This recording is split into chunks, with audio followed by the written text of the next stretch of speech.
ఆంధ్రప్రదేశ్ ప్రభుత్వ ఉద్యోగులకు తెలుగుదేశం ప్రభుత్వం షాక్ ఇచ్చింది.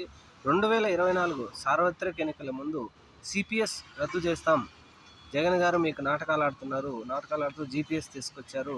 మేము రాగానే సిపిఎస్ రద్దు చేస్తామని చెప్పేసి పెద్ద ఎత్తున ప్రభుత్వ ఉద్యోగులు హామీ ఇచ్చారు. అయితే ఇప్పుడు మాత్రం అదేమీ పట్టించుకోకుండా జగన్ గారి మీద పలు రకాల నిందలేస్తూ అదే జీపీఎస్ గ్యారంటీ పెన్షన్ స్కీమ్ని కంటిన్యూ చేస్తున్నారు.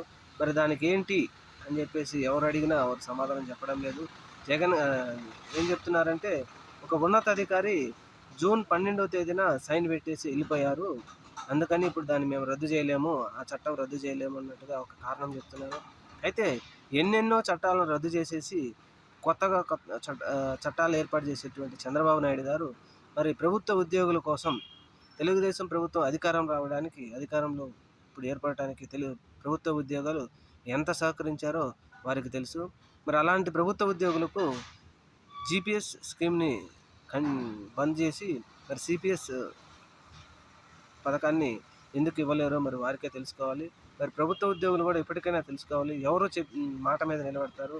జగన్మోహన్ రెడ్డి గారు 2019 ఎలక్షన్లకు ముందు సిపిఎస్ పథకాన్ని ఇస్తానని చెప్పేసి తర్వాత అధికారంలోకి వచ్చిన తర్వాత ఆర్థిక పరిస్థితుల దృష్ట్యా ఇవ్వలేకపోతున్నామని చెప్పేసి సిపిఎస్కు సమానంగా జీపీఎస్ పథకాన్ని తీసుకొచ్చారు. అయితే దాన్ని ప్రభుత్వ ఉద్యోగులు ఎవరు అర్థం చేసుకోకుండా వారి మీద కక్షతో తెలుగుదేశం ప్రభుత్వానికి అధికారం రావడానికి సహకరించారు. మరి ఇప్పుడు తెలుగుదేశం ప్రభుత్వం ఏర్పడిన నెల రోజుల్లోనే ప్రభుత్వ ఉద్యోగులకు పెద్ద షాక్ ఇచ్చింది. చూడాలి మరి ప్రభుత్వ ఉద్యోగులు దీని మీద ఎలా రియాక్ట్ అవుతారో చూద్దాం.